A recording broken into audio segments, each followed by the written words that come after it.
The Lost Kafoozalum by Pauline Ashwell. I remember some bad times, most of them back home on Xenius 23. The worst was when Dad fell under the reaping machine, but there was also the one when I got lost 20 miles from home with a dud radio at the age of 12, and the one when Uncle Charlie caught me practising emergency turns in a helicar round the main weathermaker, and the one on Figuera being chased by a cybercrane, and the time when Dad decided to send me to Earth to do my education. This time is bad in a different way, with no sharp edges, but a kind of desolation. Most people I know are feeling bad just now, because at Russet College we finished our final examination 5 days ago, and results are not due for 2 weeks. My friend, B Laydon, says this is yet another test, anyone still sane at the end being proved tough enough to break a molar on. She says also, the worst part is in bed remembering all the things she could have written and did not. The second worst is also in bed, picturing how to explain to her parents when they get back to Earth that someone has to come bottom, and in a group as brilliant as Russet College Cultural Engineering class this really is no disgrace. I'm not worried that way so much.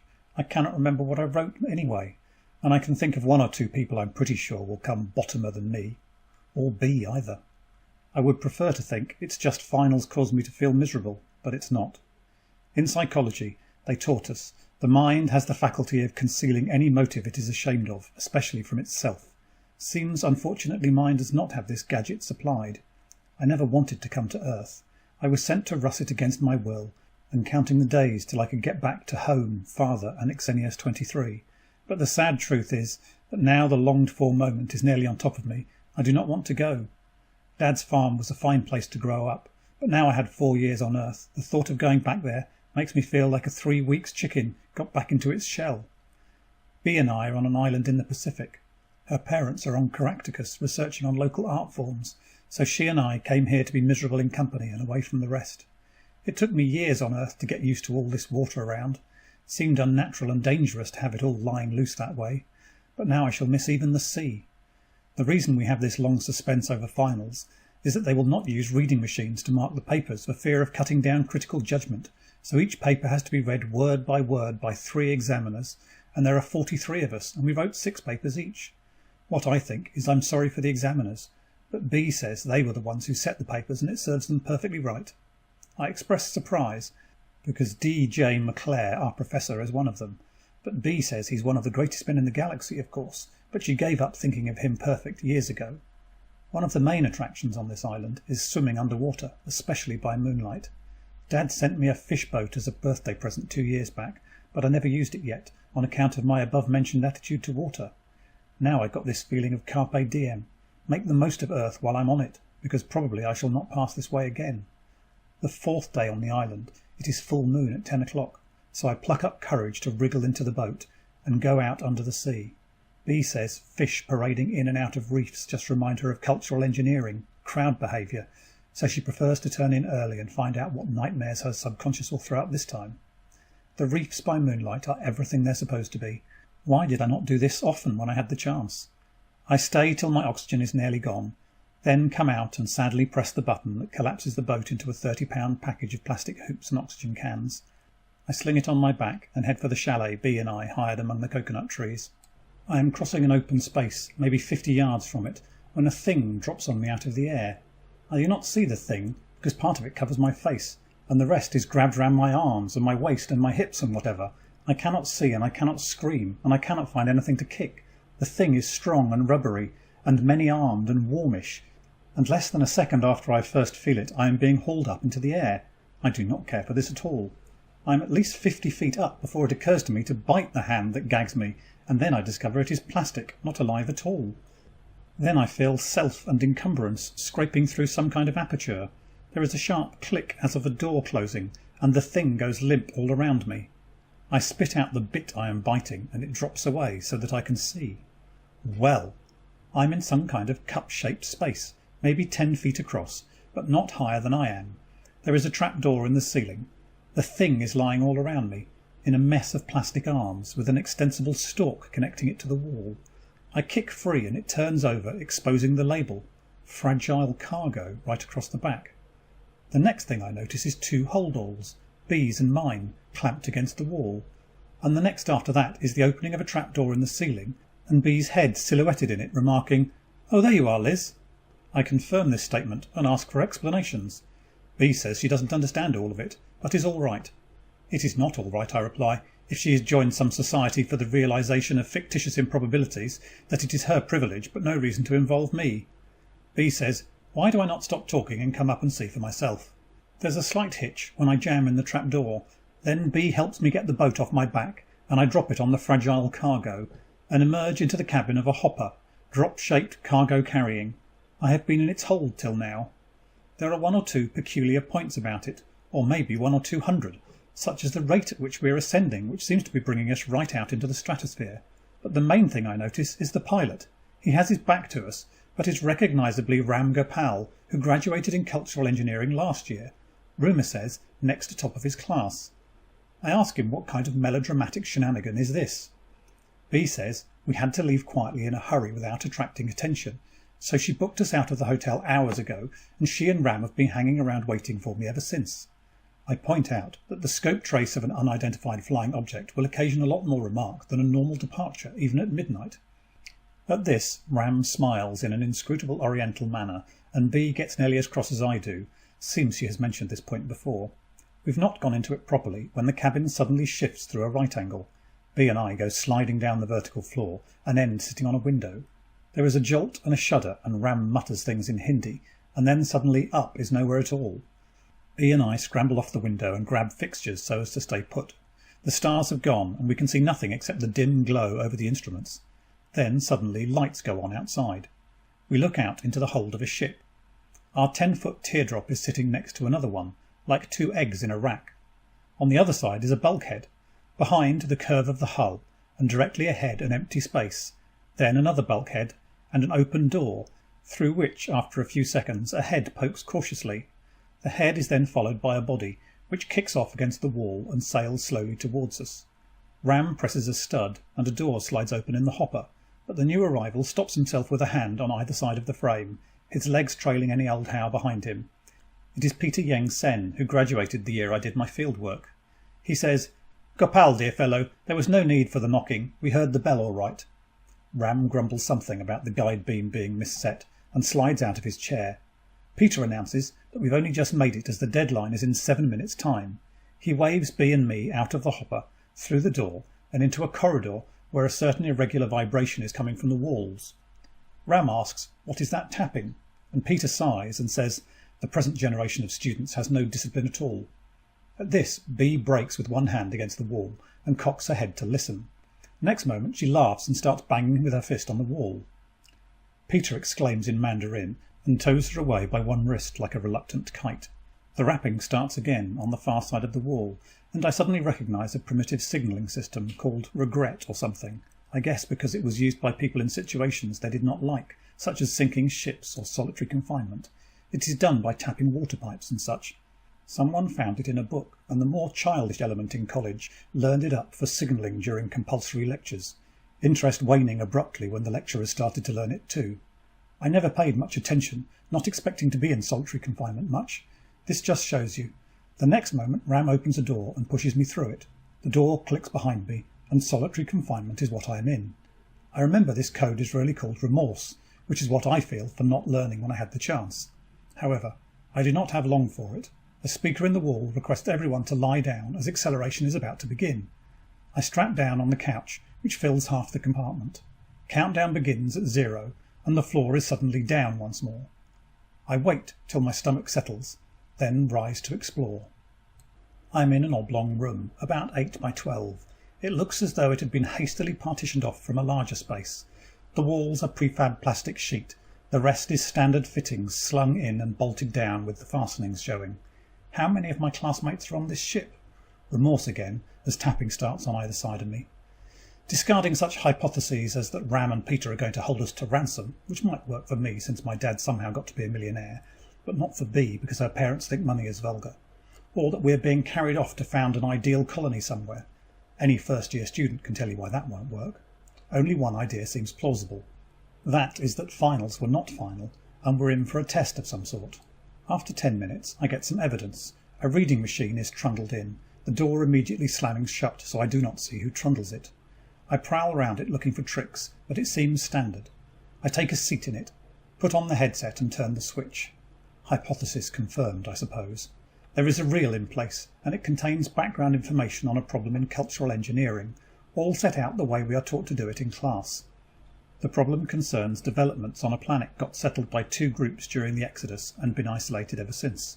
Well, while a reading machine is running, there is no time to think. It crams in data at full speed, and evaluation has to wait.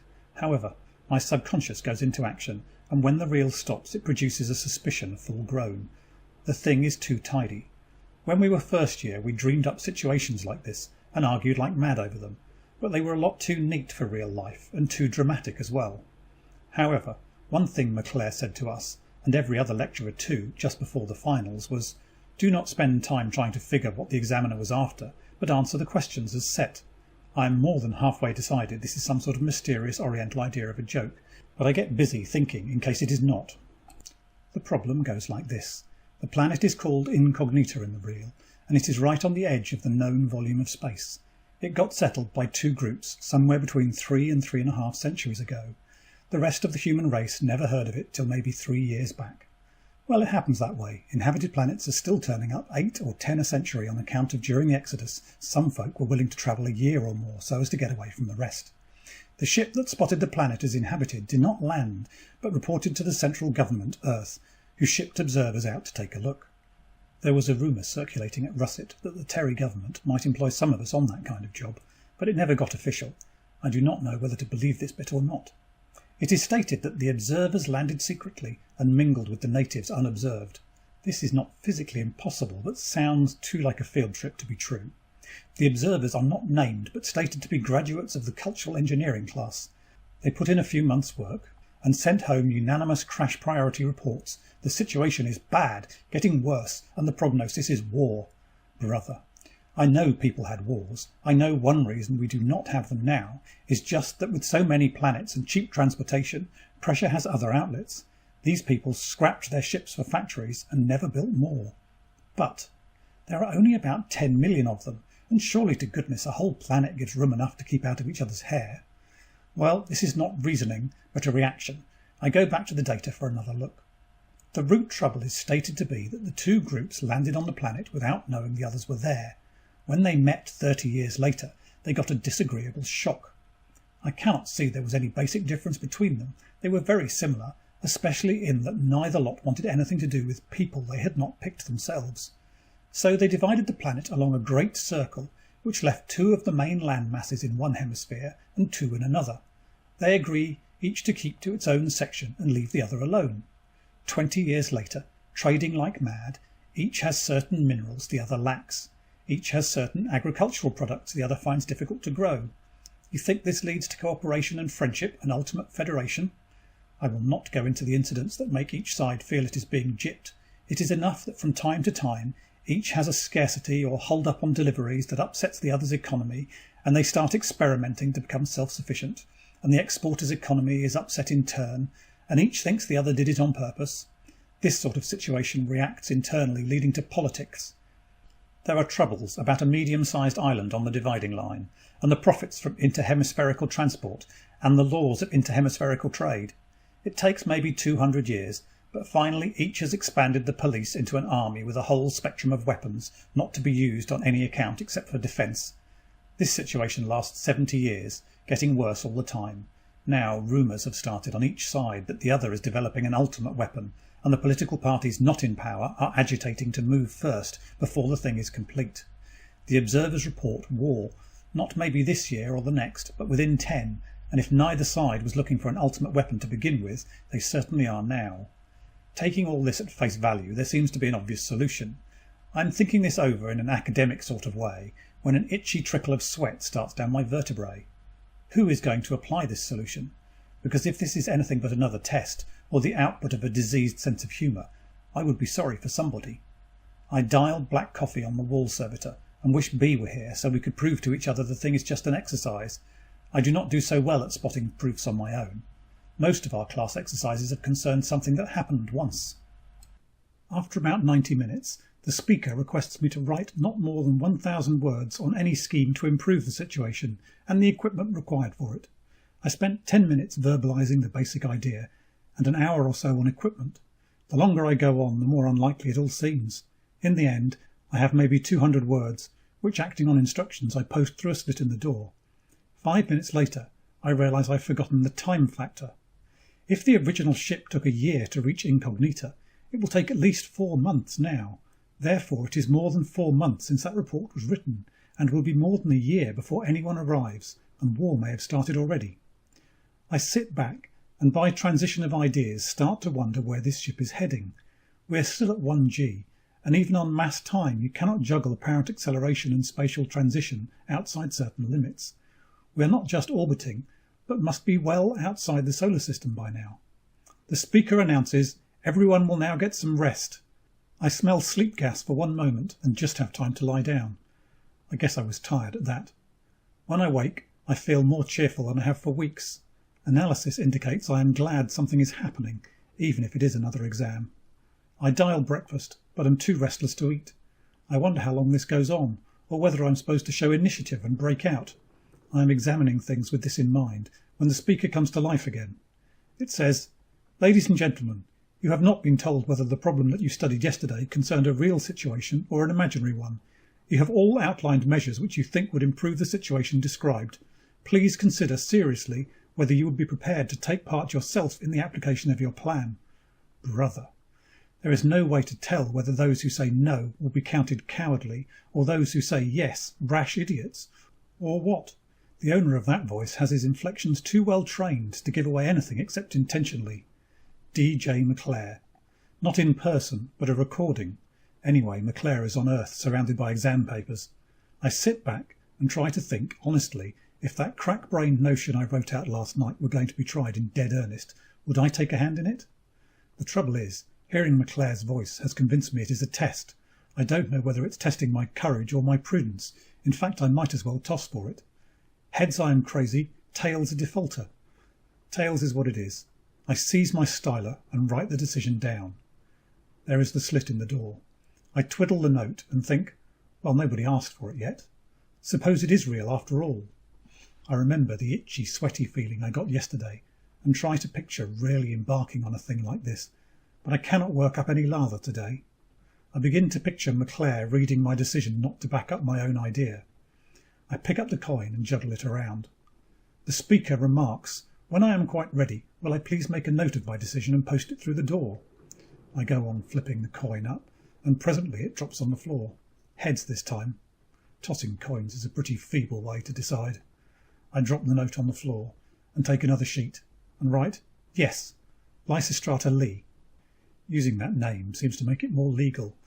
I slip the paper in the slit and poke till it falls through on the other side of the door. I am suddenly immensely hungry and dial breakfast all over again. Just as I finish, McClare's voice starts once more. "It's always the minor matters that cause the most difficulty. The timing of this announcement has cost me as much thought as any aspect of the arrangements. The trouble is that however honest you are, and your honesty has been tested repeatedly, and however strong your imagination, about half your training has been devoted to developing it, you can't possibly be sure, answering a hypothetical question, that you are giving the answer you would choose if you knew it was asked in dead earnest. Those of you who answer the question in the negative are out of this. They have been told that it was a test of an experimental nature and have been asked to keep the whole thing a secret. They will be returning to Earth in a few hours' time. I ask the rest of you to think it over once again. Your decision is still private. Only the 2 people who gathered you together know which members of the class are in this ship. The list of possible helpers was compiled by a computer. I haven't seen it myself. You have a further half hour in which to make up your minds finally. Please remember that if you have any private reservations on the matter, or if you are secretly afraid, you may endanger us all. You all know enough psychology to realise this. If you still decide in favour of the project, write your name on a slip of paper and post it as before. If you are not absolutely certain about it, do nothing. Please think it over for half an hour." Me, I had enough thinking. I write my name, just L. Lee, and post it straight away. However, I cannot stop thinking altogether. I think very hard, in fact. My subconscious insists afterwards that it did register the plop as something came through the slit, but my conscious failed to notice it at all. Hours later, my watch says 25 minutes, but I guess the mass time has affected it. Anyway, I had 3 times too much solitary confinement. When will they let me out of here? There is a knock at the door, and a second later it slides apart. I'm expecting Ram or Peter, so it takes me an appreciable fraction of a moment to realise I'm seeing D.J. McClare. Then I remember he's back on Earth, buried in exam papers, and I conclude I'm having a hallucination. This figment of my imagination says politely, "Do you mind if I sit down?" He collapses on the couch, as though thoroughly glad of it. It is a strange thing. Every time I see McClare, I am startled all over again at how good-looking he is. Seems I forget it between times, which is maybe why I never fell for him as most of the female students do. However, what strikes me this time is that he looks tired. 3 days sleepless tired, with worries on top.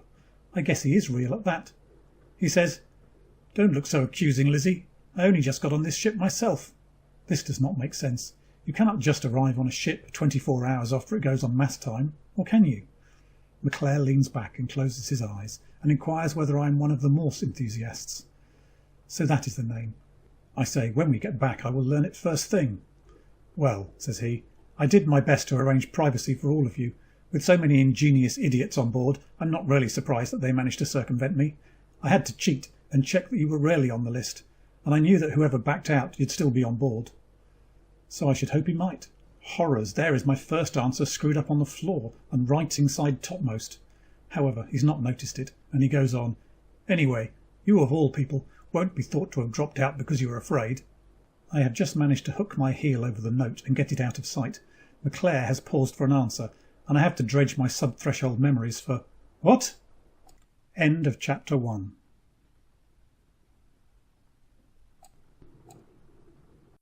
Chapter 2 of The Lost Kafoozalum by Pauline Ashwell. McClare opens his eyes and says like I am enacting Last Straw, "Have some sense, Lizzie." Then in a different tone, "Ram says he gave you the letter half an hour ago." "What letter?" My brain suddenly registers a small pale patch been occupying a corner of my retina for the last half hour. It turns out to be a letter, postmarked Xenius 23. I disembowel it with one jerk. It's from my dad, and runs like this. "My dear Liz, thank you for your last letter. Glad you are keeping fit, and so am I. I just got a letter from your college saying you will get a degree conferred on you on September the 12th, and parents, if on Earth, will be welcome.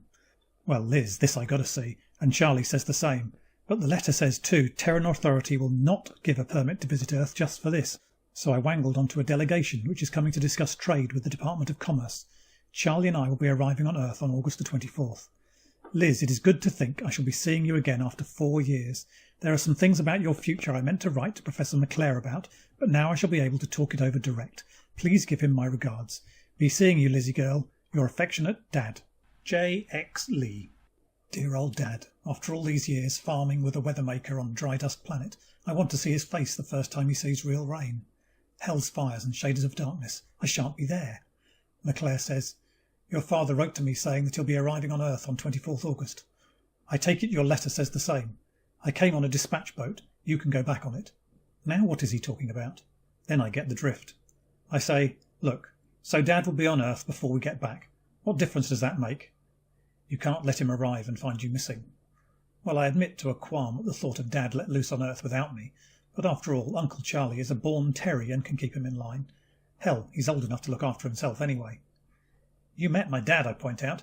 "You think J.X. Lee would want any daughter of his backing out of a job so as to hold his hand? I can send him a letter saying I'm off on a job or a test or whatever I please, and hold everything till I get back. What are you doing about people's families on Earth already?" McClare says we were all selected as having families not on Earth at present, and I must go back. I say, like hell I will. He says he is my official guardian and responsible for me. I say he's just as responsible for everyone else on this ship. I spent years and years trying to think up a remark would really get home to McClare. Well, I've done it now. I say, "Look, you are tired and worried, and maybe not thinking so well just now. I know this is a very risky job. Don't think I missed that and all. I tried hard to imagine it, like you said, over the speaker. I cannot quite imagine dying, but I know how Dad will feel if I do. I did my level best to scare myself sick. Then I decided it is just plain worth the risk anyway. To work out a thing like this, you have to have a kind of arithmetic. You add in everybody's feelings with the other factors. Then, if you get a plus answer, you forget everything else and go right ahead. I'm not going to think about it any more, because I added up the sum and got the answer, and upsetting my nerves won't help. I guess you worked out the sum too. You decided 4 million people were worth risking 20, even if they do have parents, even if they are your students. So they are too, and you gave us all a chance to say no. Well, nothing has altered that, only now the values look different to you because you're tired and worried and probably missed breakfast too. Brother, some speech. I wonder what got into me. McClare is wondering too, or maybe gone to sleep sitting. It is some time before he answers me. Miss Lee, you are deplorably right on one thing at least. I don't know whether I was fit to make such a decision when I made it, but I'm not fit now. As far as you personally are concerned. He trails off, looking tireder than ever, and then picks up suddenly. You are again quite right. I'm every bit as responsible for the other people on board as I am for you. He climbs slowly to his feet and walks out without another word. The door is left open, and I take this as an invitation to freedom and shoot through it in case it was a mistake. No, because Ram is opening doors all along the corridor, and 10 of Russet's brightest come pouring out like mercury finding its own level and coalesce in the middle of the floor. The effect of release is such that after 4 minutes, Peter Yang Sen's head appears at the top of the stairway, and he says the crew is lifting the deck plates. Will we, for time's sake, go along to the conference room, which is soundproof? The conference room is on the next deck, and like our cabins, shows signs of hasty construction. The soundproofing is there, but the acoustics are kind of muffled, and the generator is not boxed in, but has cables trailing all over, and the fastenings have a strong but temporary look. Otherwise, there is a big table and a lot of chairs and a small projection box in front of each with a note-taker beside. It is maybe this very functional setup, or maybe the dead flatness of our voices in the dampened room, but we do not have so much to talk about any more. We automatically take the places at the table, all at one end, leaving 7 vacant chairs near the door. Looking round, I wonder what principle we were selected on. Of my special friends, Eru Te Wangoa and Kirsty Lamagor are present, but Lily Chen and Likofo Komombaratse and Jin Lebrun are not. We have Cray Patterson, who is one of my special enemies, but not Blaze Away or Astral Cad. The rest are P. Zapotek, Nick Howard, Arrow Mester, Dilly Dixie, Pavel Kristyanovich, Lenny DiMaggio, and Shootright Crow. Arrow is at the end of the table, opposite the door, and maybe feels this position puts it up to him to start the discussion. He opens by remarking, "So, nobody took the opportunity to withdraw?" Cray Patterson lifts his eyebrows ceilingwards and drawls out that the decision was supposed to be a private one. B says, "Maybe it did not work out that way. Everyone who learned Morse knows who was on the ship. Anyway, they are all still here, so what does it matter? And McClare would not have picked people who were going to funk it after all." My chair gets a kick on the ankle, which I suppose was meant for B. Arrow is 6'5", but even his legs do not quite reach. He's the only one of us facing the door. McClare has somehow shed his weariness. He looks stern but fresh as a daisy. There are 4 with him. Ram and Peter looking serious, one stranger in Evercleans looking determined to enjoy the party, and another in uniform, looking as though nothing would make him. McClare introduces the strangers as Colonel Delano Smith and Mr. Yardo. They all sit down at the other end of the table. Then he frowns at us and begins like this. "Miss Laydon is mistaken. You were not selected on any such grounds as she suggests. I may say that I was astonished at the readiness with which you all engaged yourselves to take part in such a desperate gamble, and, seeing that for the last 4 years I have been trying to persuade you that it is worthwhile, before making a decision of any importance, to spend a certain amount of thought on it, I was discouraged as well." "Oh." "The criterion upon which you were selected was a very simple one. As I told you, you were picked not by me but by a computer, the one in the college office which registers such information as your home address and present whereabouts. You are simply that section of the class which could be picked up without attracting attention, because you all happen to be on holiday by yourselves or with other members of the class, and because your nearest relatives are not on Earth at present. Oh well. All of us can see McClare is doing a job of deflation on us for reasons of his own, but it works for all that. He now seems to feel the job is complete and relaxes a bit. I was interested to see that you all, without exception, hit on variations of the same idea. It is, of course, the obvious way to deal with the problem. He smiles at us suddenly, and I get mad at myself because I know he is following the rules for introducing a desired state of mind, but I am responding as meant. I'll read you the most succinct expression of it. You may be able to guess the author. Business with bits of paper. Here it is. I quote, "Drag in some outsider. Looks like he's going for both sides. They will gang up on him." Yells of laughter and shouts of "Lizzie Lee!" Even the 2 strangers produce sympathetic grins. I do not find it so funny as all that myself. Ideas as to the form the outsider should take were more varied. This is a matter I propose to leave to you to work out together, with the assistance of Colonel Delano Smith and Mr. Yardo. Te Wahangoa, you take the chair. Exit McClare. This leaves the two halves of the table eyeing one another. Ram and Peter have been through this kind of session in their time. Now they are leaning back, preparing to watch us work. It is plain we're supposed to impress the abilities of russet near graduates on the two strangers, and for some moments we're all occupied taking them in. Colonel Delano Smith is a small, neat guy with a face that has all the muscular machinery for producing an expression. He just doesn't care to use it. Mr. Yardo is taller than any of us except Eru, and flesh is spread very thin on his bones, including his face, which splits now and then in a grin like an affable skeleton. Where the Colonel fits is guessable enough. Mr. Yardo is presumably expert at something, but no data on what.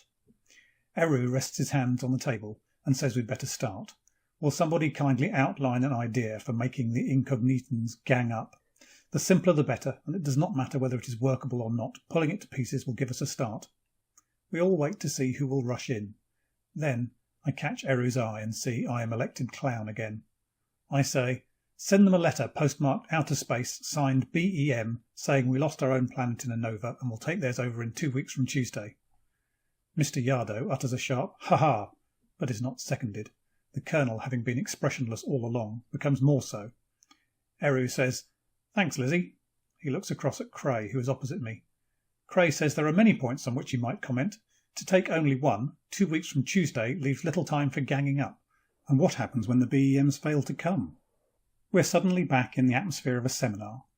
Eru's glance moves to Pisa Potek, sitting next to Cray, and he says, these BEMs who lost their home planet in a nova, how many ships have they? Without a base, they cannot be very dangerous unless their fleet is very large. It goes round the table. Pavel. How would the BEMs learn to write? Nick. How are they supposed to know that Incognita is inhabited? How did they address the letter? The Crow. Why write letters? Invaders just invade. Kirsty. We don't want to inflame these people against alien races. We might find one some day. It seems to me this idea might have all sorts of undesirable byproducts. Suppose each side regards it as a ruse on the part of the other. We might touch off a war instead of preventing it.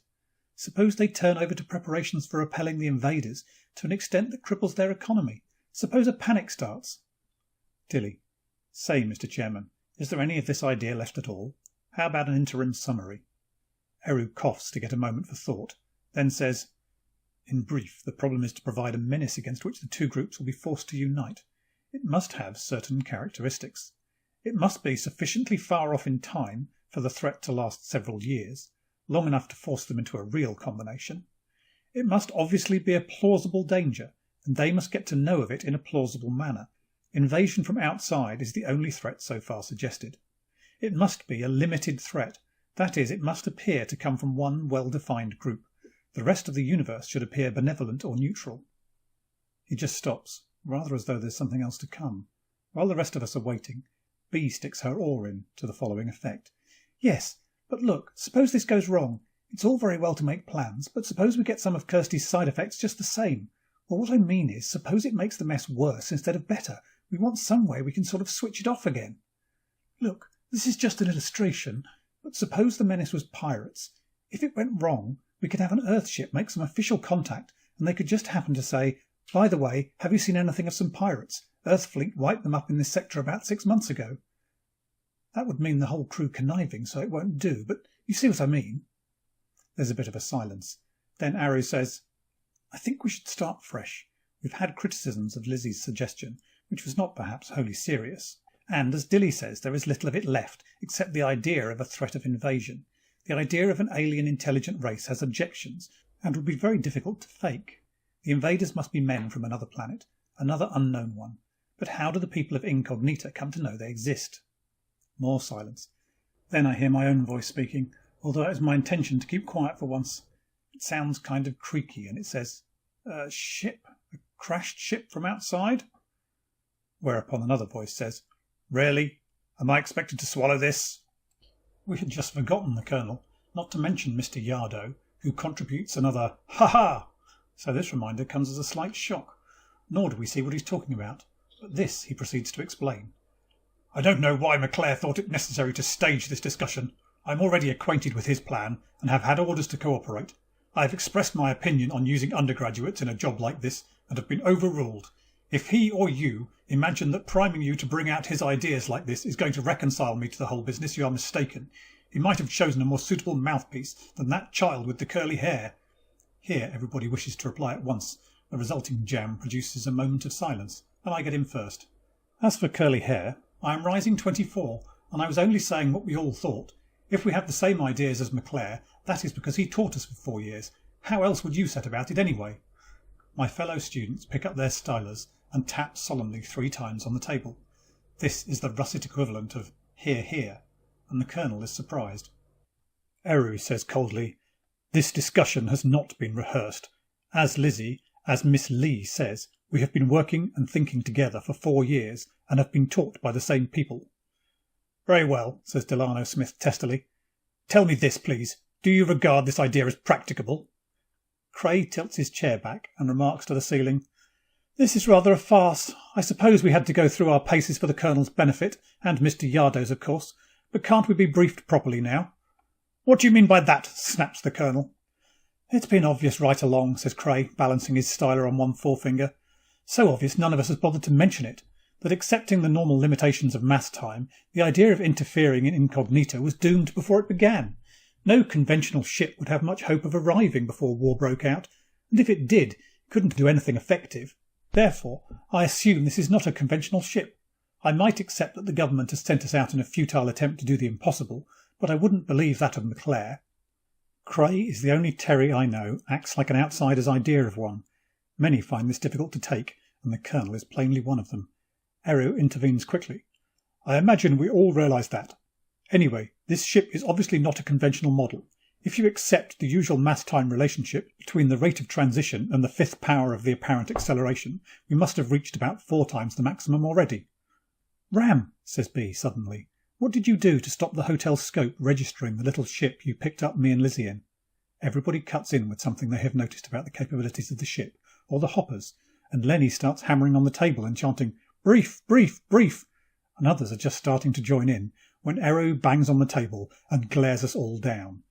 Having got silence, he says very quietly, "Colonel Delano Smith, I doubt whether this discussion can usefully proceed without a good deal more information. Will you take over?" The Colonel looks round at all the eager, earnest, interested maps hastily put on for his benefit, and decides to take the plunge. "Very well. I suppose it is very well. The decision to use students from Russet was made at a very high level, and I suppose—" Instead of saying "very well" again, he shrugs his shoulders and gets down to it. "The report from the planet we decided to call Incognita was received 31 days ago. The Department of Spatial Affairs has certain resources which are not generally known.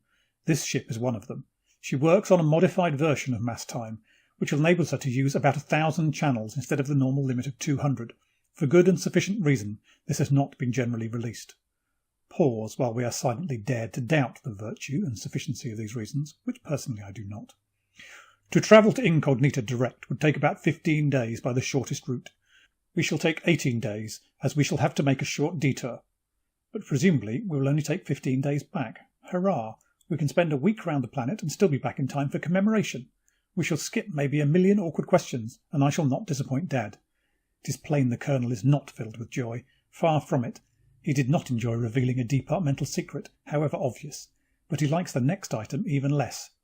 "We shall detour to an uninhabited system 12 days transit time from here and make contact with another ship, the Gilgamesh."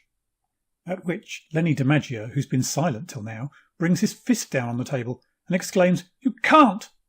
Lenny is much upset for some reason. Delano Smith gives him a peculiar look and says what does he know about it, and Lenny starts to stutter.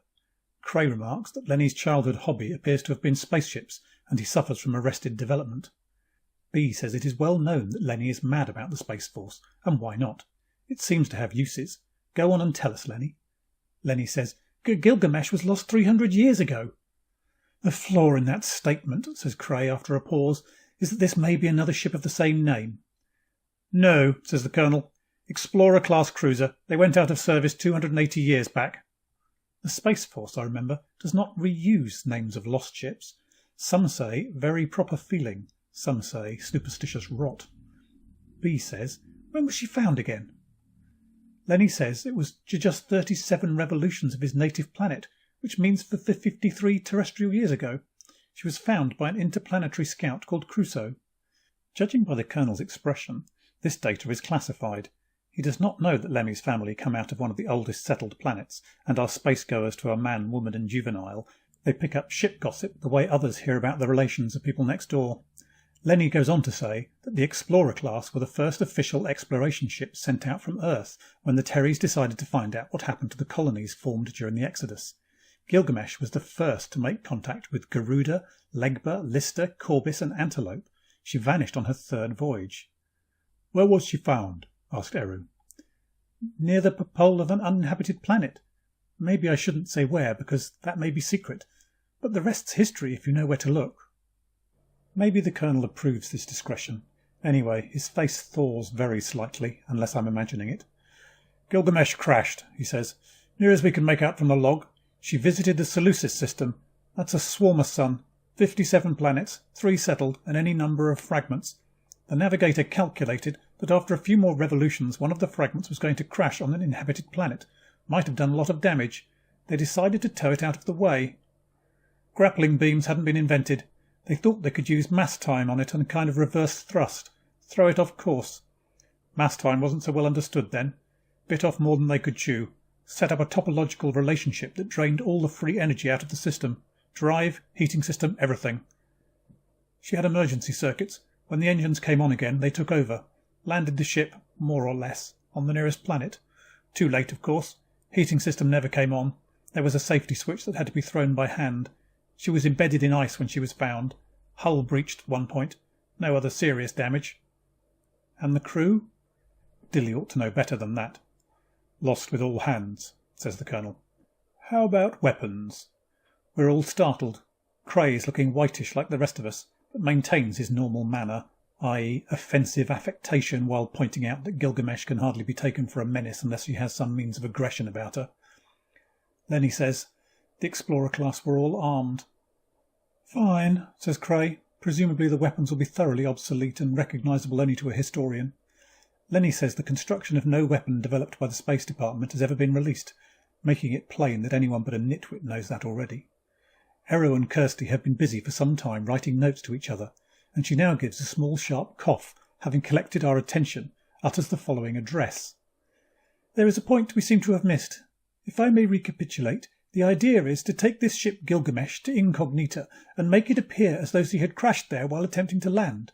I understand that the ship has been buried in the polar cap, though she must have been melted out of it if the people on Crusoe examined the engines.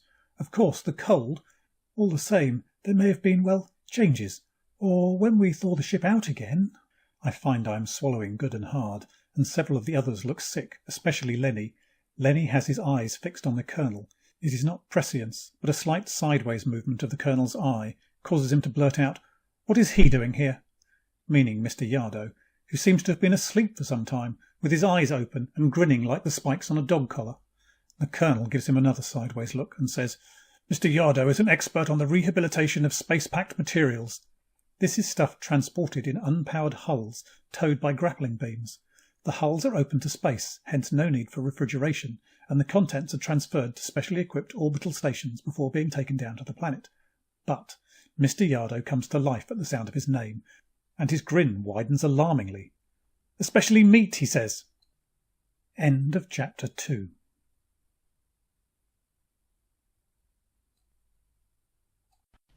Chapter 3 of The Lost Kafoozalum by Pauline Ashwell.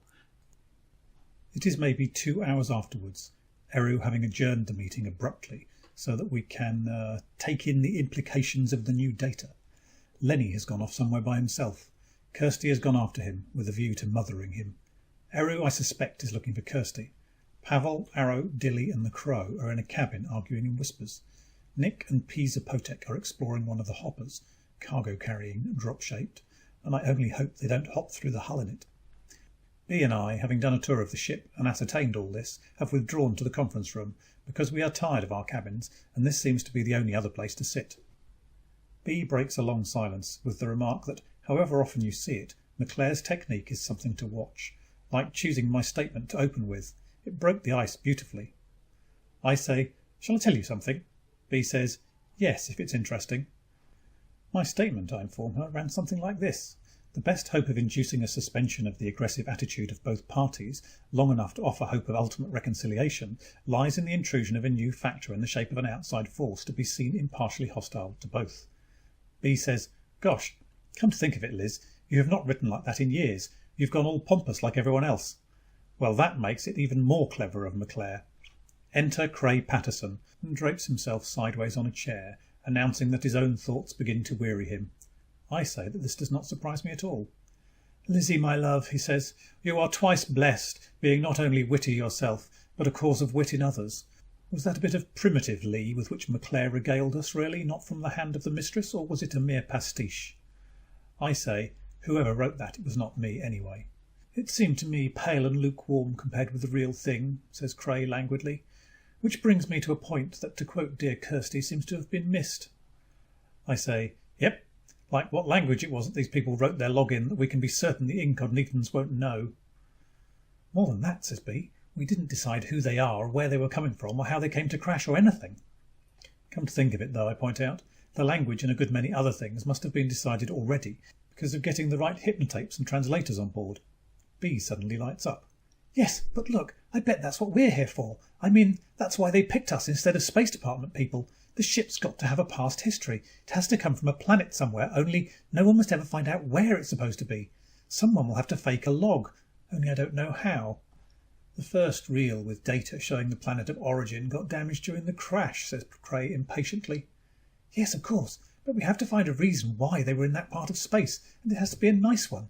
I mean, so that the Incognitans, when they finally read the log, won't hate them anymore."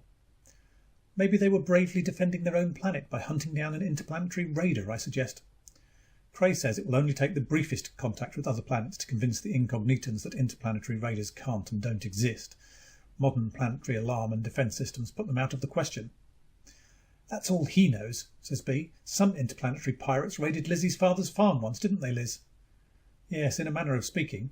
But they were bums who pinched a spaceship from a planet not many parsecs away, a sparsely inhabited mining world like my own, which had no real call for an alarm system, so that hardly alters the argument." "Well," says B, "the alarm system in Incognita can't be so hot, or the observation ships could not have got in and out, for that matter, unless, of course, they have some other gadget we don't know about." On the other hand, she considers, to mention interplanetary raiders raises the ideas of menace in an unfriendly universe again, and this is what we want to cancel out. "These people," she says at last, with a visionary look in her eye, "come from a planet which went isolationist and abandoned space travel. Now they've built up their civilization to a point where they can build ships of their own again, and the ones on Gilgamesh have cut loose from the ideas of their ancestors that led to their going so far afield." "How far afield?" says Cray. "No one will ever know," I point out to him. "Don't interrupt." "Anyway," says B, "they set out to rejoin the rest of the human race, just like the people on Gilgamesh really did.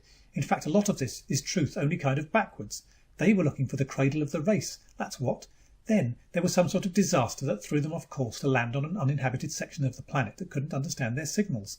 And when Incognita finally does take to spaceflight again, I bet the first thing people do is to try and follow back to where Gilgamesh came from and make contact with them.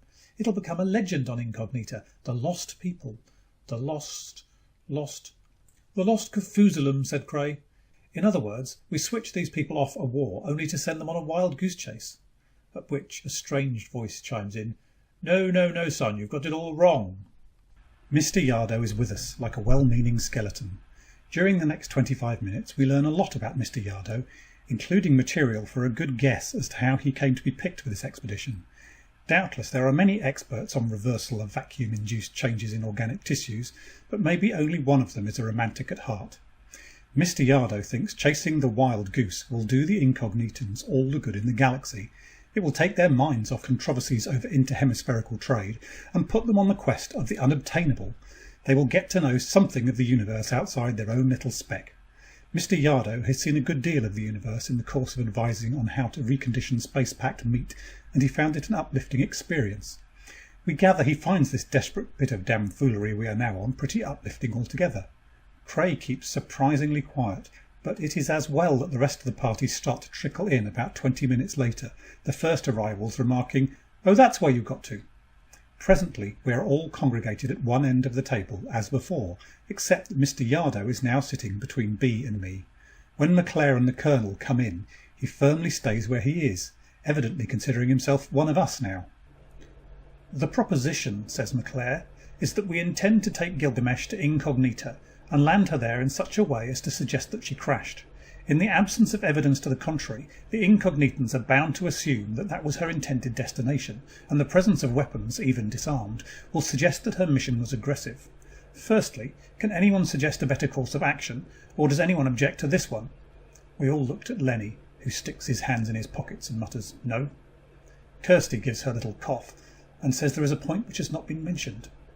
If a heavily armed ship crashes on Incognita, will not the government of the hemisphere in which it crashes be presented with new ideas for offensive weapons?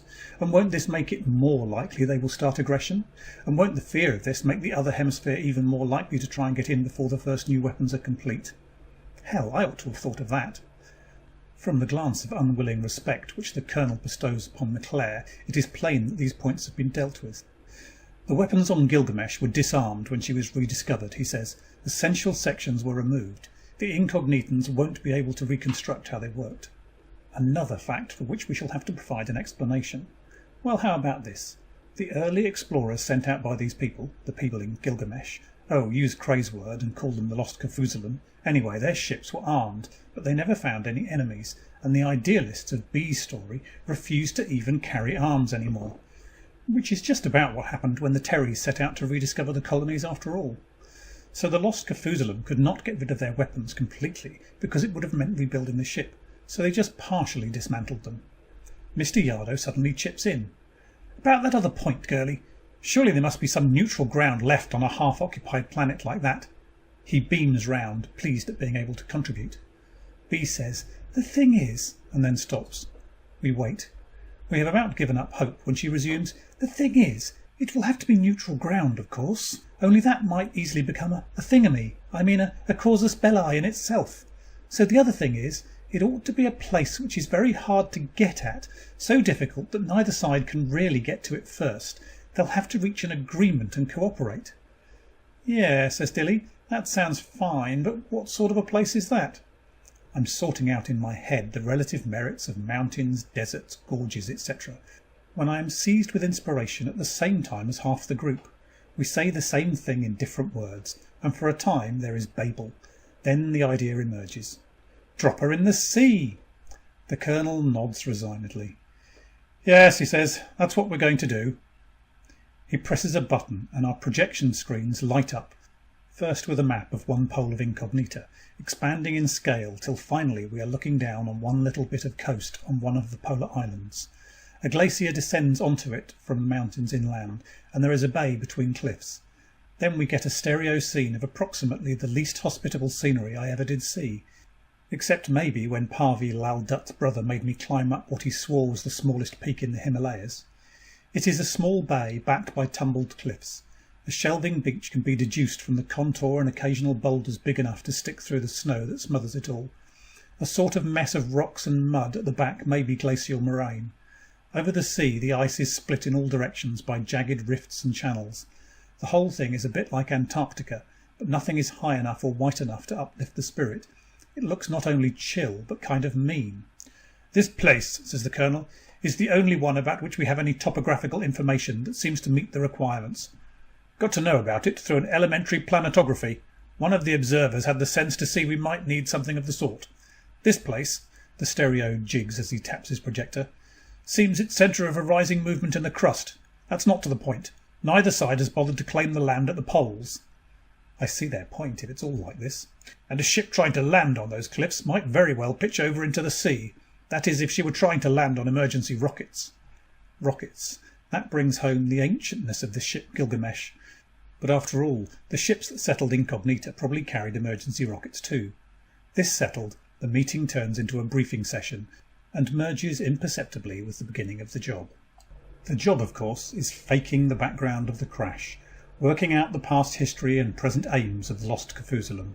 We have to invent a planet, and what's more difficult, convey all the essential information about it by the sort of sideways hints you gather among people's personal possessions, diaries, letters, etc., And what is even more difficult, we have to leave out anything that could lead to definite identification of our unknown world with any known one. We never gave that world a name. It might be dangerous. Who speaks of their world by name except to strangers? They call it home, or earth often as not. Some things have been decided for us. Language, for instance. One of 2,000 or so earth tongues that went out of use late enough to be plausible as the main language of a colonised planet. The settlers on Incognita were not of the sort to take along dictionaries of the lesser-known tongues, so the computers at Russet had a fairly wide choice. We had to take a hypno course in that language, ditto the script, one of several forgotten phonetic shorthands, designed to enable the tongues of aliens to be written down, but the aliens have never been met. It is plausible enough that some colony might have kept the script alive. After all, Thasia uses something of the sort to this day. The final result of our work looks pretty small. 23 personal background sets, a few letters, a diary in some, an assortment of artefacts.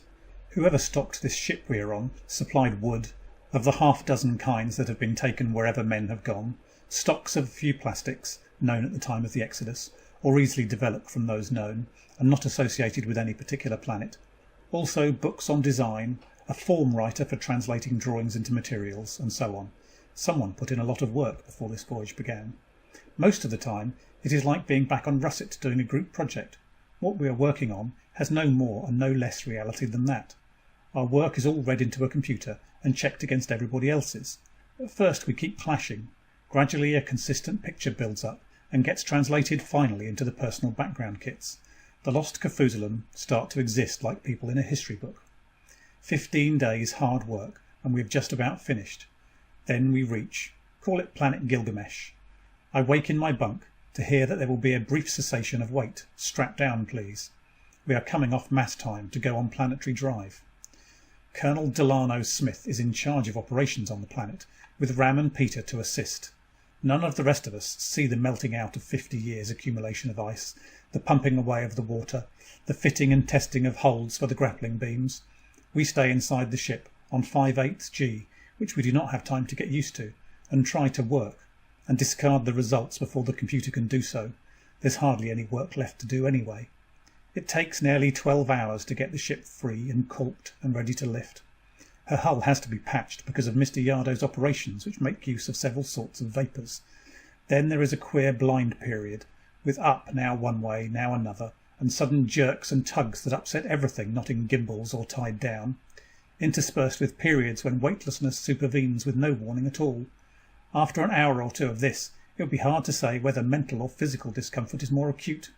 B, consulted, however, says my autonomic system must be quite something. After 5 minutes, her thoughts were with her viscera entirely. Then, suddenly, we're back on mass time again. 2 days to go. At first, being on mass time makes everything seem normal again. By sleep time there is a strain, and next day it is everywhere. I know as well as any that on mass time the greater the mass, the faster the shift. All the same, I cannot help feeling we are being slowed, dragged back by the dead ship coupled to our live one.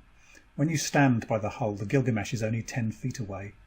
I should have kept something to work on, like B and Kirsty, who've not done their letters for home in case of accidents. Mine is signed and sealed long ago. I'm making a good start on a neurosis when Delano Smith announces a meeting for 1 hour ahead. Hurrah! Now there is a time mark fixed.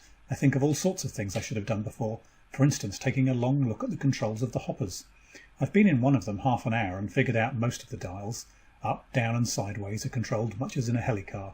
But here a big view screen has been hooked into the autopilot.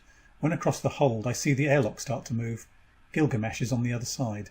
It takes forever to open. When at last it swings wide on the dark tunnel, what comes through is a storage rack, empty, floating on antigrav.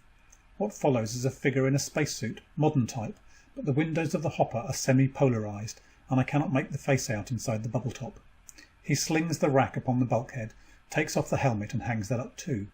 Then he just stands. I'm beginning to muster enough sense to wonder why, when he comes slowly across the hold. Reaching the doorway, he says, "Oh, it's you, Lizzie. You'll have to help me out of this. I'm stuck." McClare. The outside of the suit is still freezing cold. Maybe this is what has jammed the fastening. After a few minutes tugging, it suddenly gives way. McClare climbs out of the suit, leaving it standing, and says, "Help me count these, will you?" These are a series of transparent containers from a pouch slung at one side of the suit. I recognise them as envelopes in which we put what are referred to as personal background sets. I say, there ought to be 23. No, says Macleod dreamily, 22. We're saving one of them. What on earth is the use of an extra set of fake documents and oddments?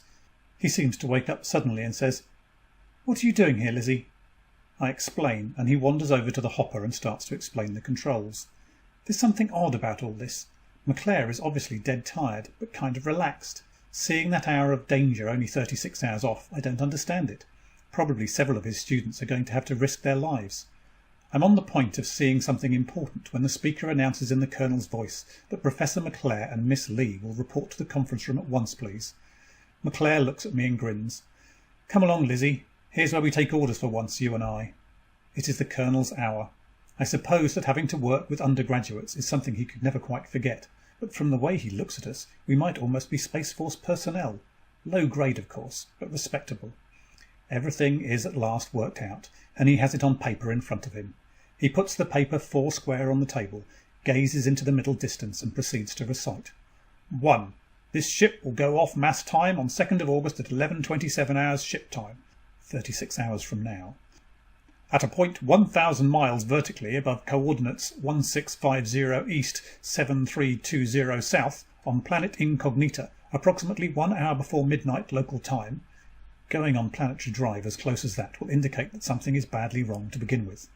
2. This ship will descend, coupled to Gilgamesh as at present, to a point 70 miles above the planetary surface. It will then uncouple, discharge one hopper and go back on mass time. Estimated time for this stage of descent, 40 minutes. 3. The hopper will then descend on its own engines at the maximum speed allowed by the heat disposal system, estimated at 37 minutes. Gilgamesh will complete descent in 33 minutes. Engines of Gilgamesh will not be used except for heat disposal and gyro auxiliaries. The following installations have been made to allow for the control of the descent. A ring of 8 rockets in peltathane mounts around the tail and 1 outsize anti-grav inside the nose. Sympathizer controls hooked up with a visiscreen and a computer have also been installed in the nose. 4. Gilgamesh will carry 1 man only. The hopper will carry a crew of 3. The pilot of Gilgamesh will establish the ship on the edge of the cliff, supported on anti-grav a foot or so above the ground and leaning towards the sea at an angle of approximately 20 degrees with the vertical. Except for this, landing will be automatic. 5. The Colonel's voice has lulled us into passive acceptance. Now we are jerked into sharper attention by the faintest possible check in it. The greatest danger attaching to the expedition is that the Incognitians may discover that the crash has been faked. This would be inevitable if they were to capture A. the hopper, B. any of the new installations in Gilgamesh, especially the antigrav, or C. any member of the crew. The function of the hopper is to pick up the pilot of Gilgamesh and also to check that the ground appearances are consistent. If not, they will produce a landslip off the cliff edge using power tools and explosives carried for the purpose. That is why the hopper has a crew of 3, but the chance of their having to do this is slight. So I should think. Ground appearances are supposed to show that the Gilgamesh landed using emergency rockets and then toppled over the cliff. This will be exactly what happened. The pilot will carry a 1-frequency low-power transmitter activated by the change in magnetic field on leaving the ship. The hopper will remain at 500 feet until the signal is received. It will then pick up the pilot, check ground appearances, and rendezvous with this ship at 200 miles up at 18:27 hours. The ship and the hopper, both being radar absorbent, will not register on alarm systems, and by keeping to planetary nighttime they should be safe from being seen. Danger B will be dealt with as follows. The rocket mounts, being of peltathane, will be destroyed by half an hour's immersion in water. The installations in the nose will be destroyed with andite. Andite produces molecular disruption in a very short range, hardly any damage outside of it. The effect will be as though the nose broke off on impact. I suppose the Incognitians will waste a lot of time looking for it on the bed of the sea. 4 10-centimetre cartridges will be inserted within the nose installations. The fuse will have 2 alternative settings. The first will be timed to act at 12:50 hours, 7 minutes after the estimated time of landing. It will not be possible to deactivate it before 12:45 hours. This takes care of the possibility of the pilots becoming incapacitated during the descent. Having switched off the first fuse, the pilot will get the ship into position and then activate a second, timed to blow in 10 minutes. He will then leave the ship. When the antigrav is destroyed, the ship will, of course, fall into the sea. 6. The pilot of Gilgamesh will wear a spacesuit of a pattern used by the original crew and will carry personal background set number 23. Should he fail to escape from the ship, The crew of the hopper will on no account attempt to rescue him. The Colonel takes up the paper, folds it in half and puts it down 1 inch further away. The hopper's crew, he says, will give the whole game away should one of them fall into Incognitian hands, alive or dead. Therefore they don't take any risks of it. He lifts his gaze ceilingwards. I'm asking for 3 volunteers. Silence. Manning the hopper is definitely second best. Then light suddenly bursts on me. I lift my hand and hack B on the ankle. I volunteer, I say. B gives me a most dubious glance and then lifts her hand too. Cray on the other side of the table is slowly opening his mouth when there is an outburst of waving on the far side of B. Me too, Colonel. I volunteer. Mr. Yardo proceeds to explain that his special job is over and done. He can be more easily spared than anybody. He may be too old to take charge of Gilgamesh, but will back himself as a hopper pilot against anybody. The Colonel cuts this short by accepting all 3. He then unfolds his paper again. Piloting Gilgamesh, he says. I'm not asking for volunteers now. You'll all go to your cabins in 4 hours' time, and those who want to will volunteer secretly. To a computer hookup. Computer will select on a random basis and notify the one chosen. Give him his final instructions too. No one need know who it was till it's all over. He can tell anyone he likes, of course. A very slight note of triumph creeps into the next remark. 1 point. Only men need volunteer. Instant outcry from Kirsty and Dilly. B turns to me with a look of awe. Nothing to do with prejudice, the Colonel says testily. Just facts. The crew of Gilgamesh were all men. Can't risk one solitary woman being found on board. Besides, spacesuits, personal background sets, all designed for men. Kirsty and Dilly turn on me looks designed to shrivel, and B whispers, Lizzie, how wonderful you are. End of chapter 3.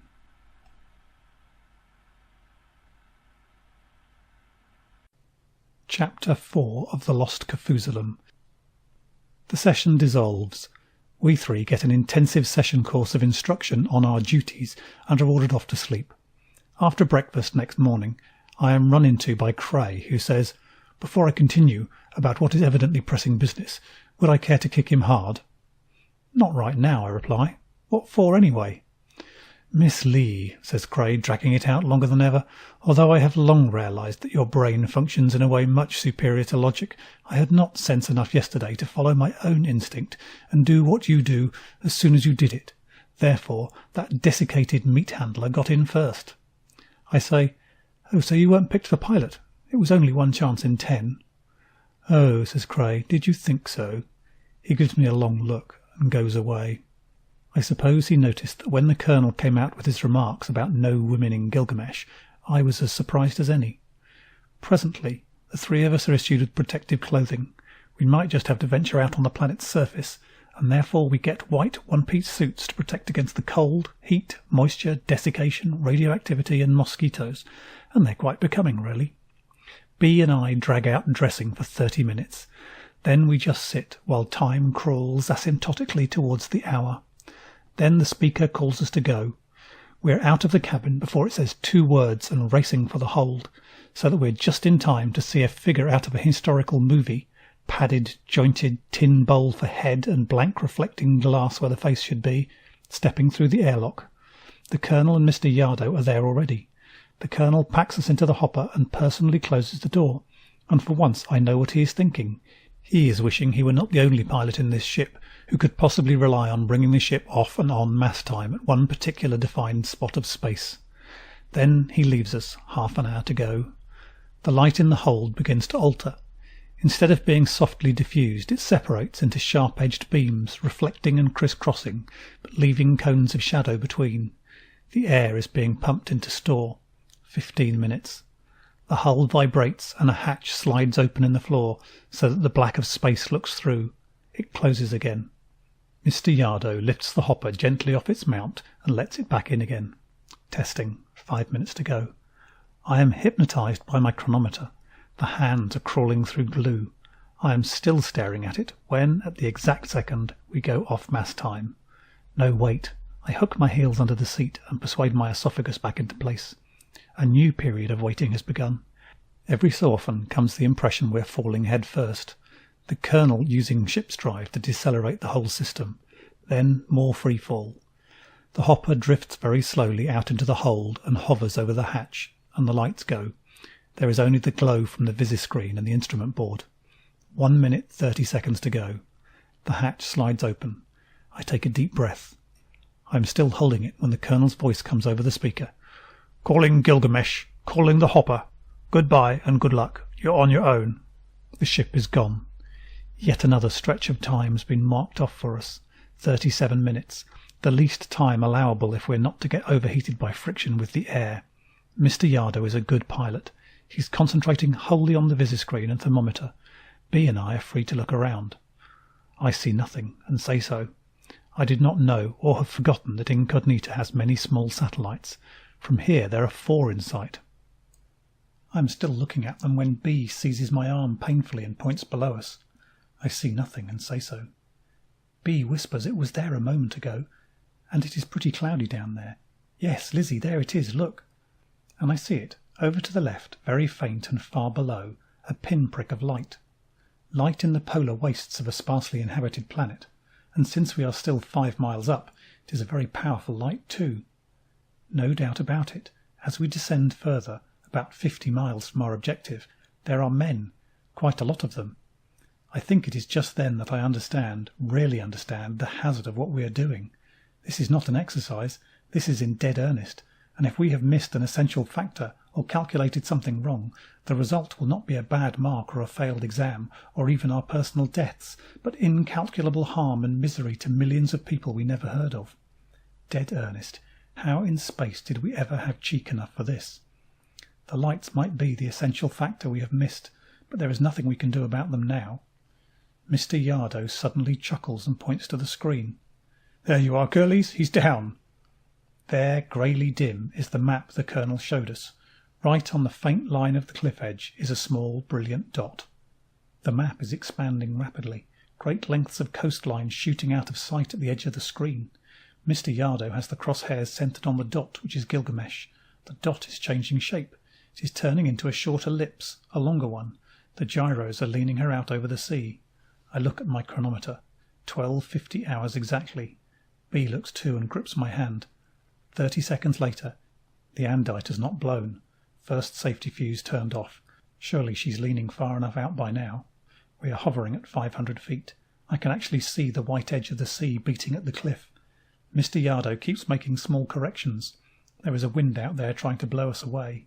It is cloudy here. I can see neither moons nor stars. Mr. Yardo checks the radio. Nothing yet. I stare downwards and fancy I can see a metallic gleam. Then there is a wordless shout from Mr. Yardo. A bright dot hurtles across the screen, and at the same time I see a streak of blue flame tearing diagonally downwards 100 feet away. The hopper shudders to a flat concussion in the air. We are all thrown off balance, and when I claw my way back to the screen, the moving dot is gone. So is Gilgamesh. B says numbly, "But it wasn't a meteor. It can't have been." "It doesn't matter what it was," I say. "It was some sort of missile, I think. They must be even nearer to war than we thought." We wait. What for, I don't know. Another missile, perhaps? No more come. At last Mr. Yardo stirs. His voice sounds creaky. "I guess," he says, then clears his throat and tries again. "I guess we have to go back up." B says, "Lizzie, who was it? Do you know?" Of course I do. "Do you think McClare was going to risk one of us on that job? The volunteering was a fake. He went himself." B whispers, "You're just guessing." "Maybe," says Mr. Yardo, "but I happened to see through that faceplate of his. It was the professor, all right." He has his hand on one of the controls when my brain starts working again. I utter a strangled noise and dive for the hatch into the cargo hold. B tries to grab me, but I get it open and switch on the light. 50-50 chance. I've lost. No, this is the one we came in, and the people who put in the cargo hold did not clear out my fish boat. They just clamped it neatly to the wall. I dive in and start to pass up the package. B shakes her head. "No, Lizzie, we can't. Don't you remember? If we get caught, it would give everything away. Besides, there isn't any chance." "Take a look at the screen," I tell her. Sharp exclamation from Mr. Yardo. B turns to look, then takes the package and helps me back. Mr. Yardo manoeuvres out over the sea till the thing is in the middle of the screen, then drops to 100 feet. It is sticking out of the water at a fantastic angle, and the waves are hardly moving it. The nose of a ship. "The antigrav," whispers B. "The andite hasn't blown yet." 10 minutes, says Mr. Yardo thoughtfully. He turns to me with a sudden briskness. What's that, Lizzie girl? A fish boat? Good, we may need it. Let's have a look. It's mine, I tell him. Now look, tailor-made, I say. You might get into it, though I doubt it. You couldn't work the controls. It takes him 15 seconds to realise there's no way around it. He is 6'3", and I am 5'1". Even B would find it hard. His face goes greyish, and he stares at me helplessly. Finally, he nods. All right, Lizzie, I guess we have to try it. Things certainly can't be much worse than they are. We'll go over to the beach there. On the beach there is wind and spray and breakers, but nothing unmanageable. The cliffs on either side keep off the worst of the force. It is queer to feel moving air after 18 days in a ship. It takes 6 minutes to unpack and expand the boat, and by that time it is 10 minutes since the missile hit, and the andite has not blown. I crawl into the boat. In my protective clothing it is a fairly tight fit. We agree that I will return to this same point, and they will start looking for me in 50 minutes' time, and will give up if I have not returned in 2 hours. I take 2 andite cartridges to deal with all eventualities, and snap the nose of the boat into place. At first I am very conscious of the 2 little white cigars in the pouch of my suit, but presently I have other things to think about. I use the limbs to crawl the last few yards of shingle into the water, and on across the sea bottom till I am beyond the line of breakers. Then I turn on the motor. I have already set the controls to home on Gilgamesh, and the radar will steer me off any obstructions. This journey in the dark is as safe as my trip around the reefs before all this started, though it doesn't feel that way. It takes 12 minutes to reach Gilgamesh, or rather the fragment that anti-grav is supporting. It is about half a mile from the beach. The radar stops me 6 feet from her, and I switch it off and turn to manual, an inch closer in. Lights, a very small close beam. The missile struck her about 1/3 of her length behind the nose. I know because I can see the whole of that length. It is hanging just above the water, sloping at 30 degrees to the horizontal. The ragged edge where it was torn from the rest is just dipping into the sea. If anyone sees this, I don't know what they will make of it, but no one could possibly think an ordinary spaceship suffered an ordinary crash, and very little investigation would show up the truth. I reach up with the forward set of limbs and grapple onto the brake. I now have somehow to get the hind set of limbs up without losing my grip. I can't. It takes several minutes to realise that I can just open the nose and crawl out. Immediately a wave hits me in the face and does its best to drag me into the sea. However, the interior of the ship is relatively sheltered, and presently I'm inside and dragging the boat up out of reach. I need light. Presently I manage to detach one of the 2 from the boat. I turn it down to minimum close beam and hang it round my neck. Then I start up the black jag-edged tunnel of the ship. I have to get to the nose, find the fuse, change the setting to 20 minutes, maximum possible, and get out before it blows. Out of the water, I mean. The fish boat is not constructed to take explosions even half a mile away, but the first thing is to find the fuse, and I cannot make out how Gilgamesh is lying, and therefore cannot find the door through this bulkhead. Everything is ripped and twisted. In the end, I find a gap between the bulkhead itself and the hull, and squeeze through that. In the next compartment, things are more recognisable, and I eventually find the door. Fortunately, ships are designed so that you can get through doors even when they're in the ceiling. Actually, here I have to climb up an overhang, but the surface is provided with rungs, which make it not too bad. Finally, I reach the door. I shall have to use anti-grav to get down. Why didn't I just turn it on and jump? I forgot I had it. The door was a little way open when the missile struck. It buckled in its grooves and is jammed fast. I can get an arm through, no more. I switch on anti-grav and hang there, directing the light round the compartment. No rents anywhere, just buckling. This compartment is divided by a partition, and the door through that is open. There will be another door into the nose on the other side. I bring back my feet, ready to kick off in a dive through that doorway. Behind me something stirs. My muscles go into a spasm, like the one that causes a falling dream. My hold tears loose, and I go tumbling through the air, rebound from a wall, twist, and manage to hook one foot in the doorframe of the door I was aiming for. I pull myself down and turn off the anti-grav. Then I just shake for a bit. The sound was... This is stupid. With everything torn to pieces in this ship, there is no wonder if bits shake loose and drop around. But it was not a metallic noise. It was a kind of soft dragging, very soft, that ended in a little thump, like a loose piece of plastic dislodged from its angle of rest and slithering down. Pull yourself together, Lizzie Lee. I look through the door into the other half of this level. Shambles, smashed machinery every which way, blocking the door, blocking everything. No way through. Suddenly I remember the tools. Mr. Yardo loaded the fish boat with all it would take. I crawl back and return with a 15-inch expanding beam lever and overuse it. The jammed trapdoor does not slide back into its grooves, but flips right out of them, bent double. It flies off into the dark and clangs its way to rest. I'm halfway through the opening when I hear the sound again. A soft slithering, a faint defeated thump. I freeze where I am, and then I hear the sigh, a long, long, weary sound, almost musical. An air leak somewhere in the hull, and wind or waves altering the air pressure below? All the same, I do not seem to be able to come any further through this door. Light might help. I turn the beam up and play it around cautiously. This is the last compartment, right in the nose, a sawn-off cone shape. No breaks here, though the hull is buckled to my left. And the floor, the partition, horizontal when the ship is in the normal operating position, which holds my trapdoor, is torn up. Some large, heavy object was welded to a thin surface skin, which is ripped away, leaving jagged edges and a pattern of girders below. There is no dust here. It has all been sucked out when the ship was open to space. Nothing to show the beam except the sliding yellow ellipse where it touches the wall. It glides and turns, spiralling down, deformed every so often where it crosses a projection or a dent, till it suddenly halts on a spoked disc, 4 feet across and standing nearly 18 inches out from the wall. The antigrav. I never saw one this size. It is like the little personal affairs, as a giant is like a pygmy, not only bigger, but a bit different in proportion. I can see an andite cartridge fastened among the spokes. The fuse is a sympathizer, but it is probably somewhere close. The ellipse moves again. There is no feeling that I control it. It is hunting on its own, to and fro around the giant wheel.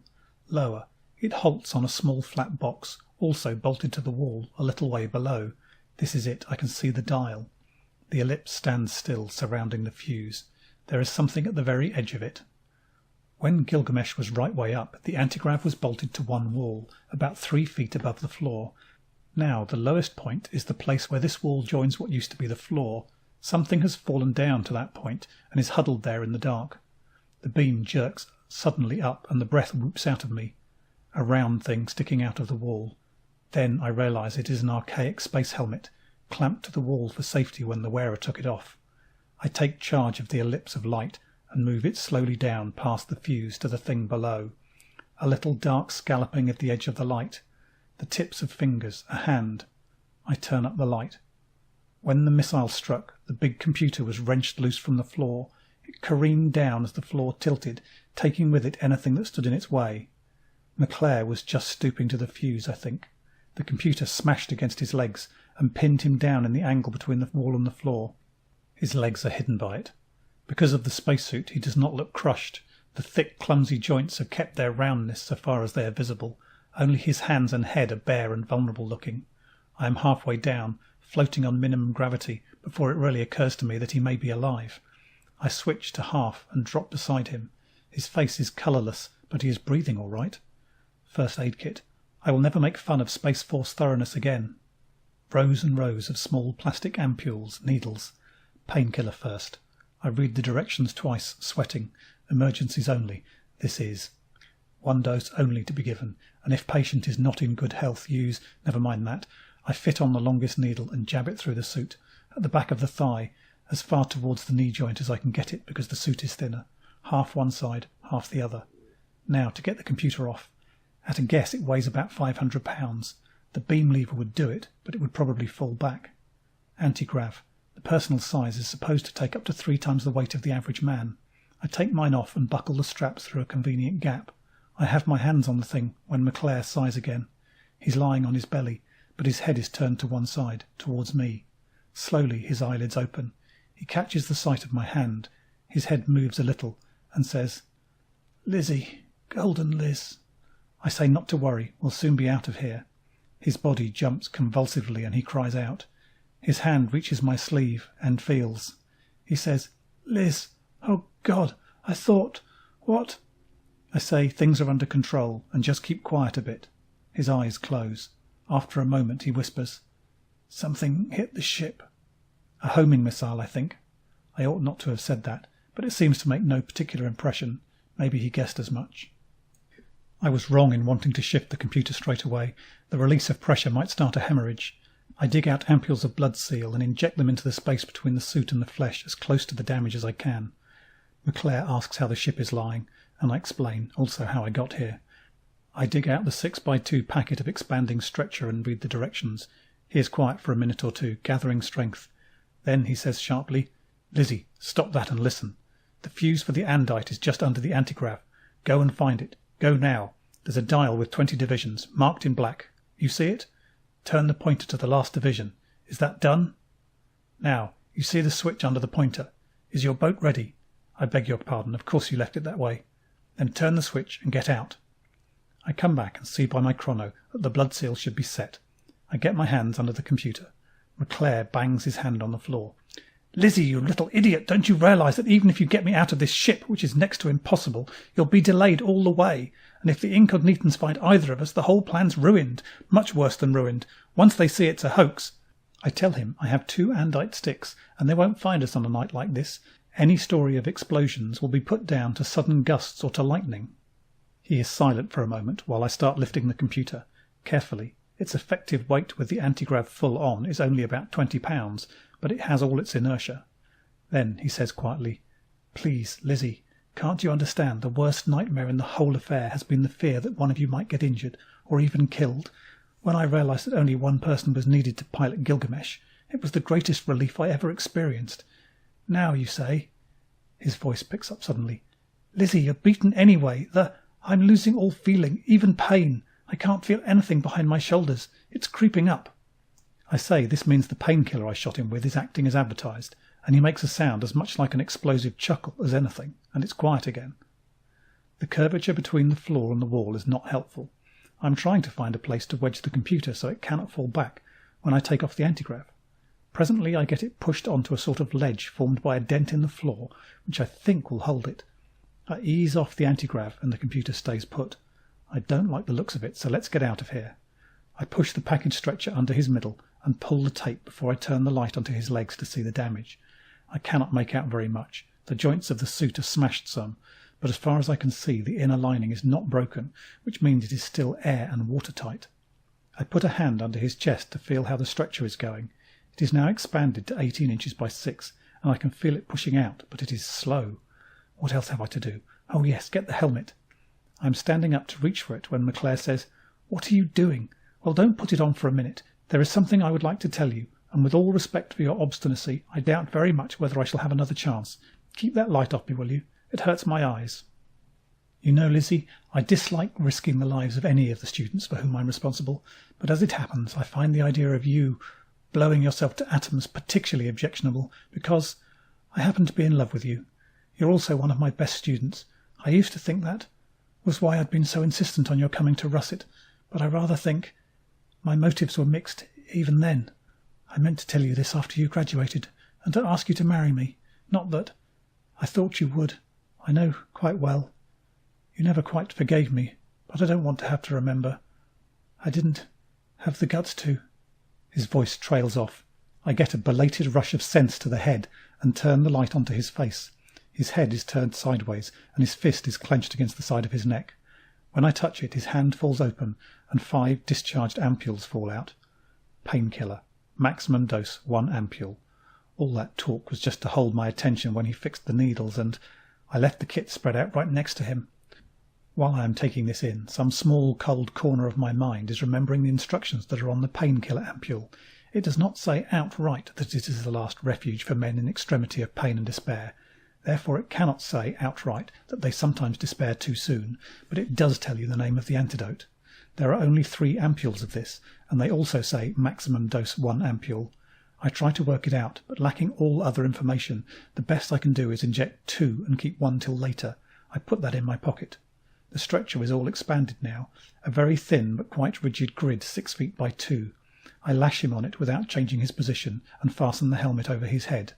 Antigrav. The straps just go round him and the stretcher. I point the thing up towards the trap door and give it a gentle push.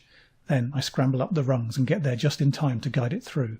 It takes a knock then, and some more when I am getting it down to the next partition, but he can't feel it. This time I find the door, because the roar of noise behind it acts as a guide. The sea is getting up and is dashing halfway to the door as I crawl through.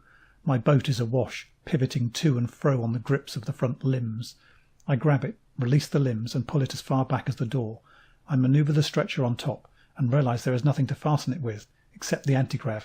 I get that undone, holding the stretcher in balance, and manage to put it under the stretcher and past the straps between the bars of the grid, then round the little boat, and the buckle just grips the last inch. It will hold, though. End of Chapter 4.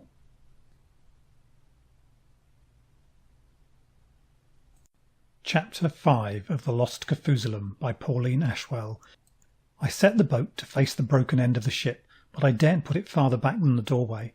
I turn the antigrav to half, fasten the limb grips, and rush back to the nose of the ship. Silver knob under the dial. I turn it down, hear the thing begin a fast, steady ticking, and turn and run. 20 minutes. 1.5 to get back to the boat. 4 to get inside it without overturning. Nearly 2 to get down to the sea. Balance difficult. 1.5 to lower myself in. 30 seconds tossing before I sink below the wave layer. Then I turn the motor as high as I dare and head for the shore. In a minute I have to turn it down. At this speed the radar is bothered by water currents and keeps steering me away from them as though they were rocks. I finally find the maximum safe speed, but it is achingly slow. What happens if you're in water when the andite blows half a mile away? A moment's panic as I find the ship being forced up. Then I realise I have reached the point where the beach starts to shelve.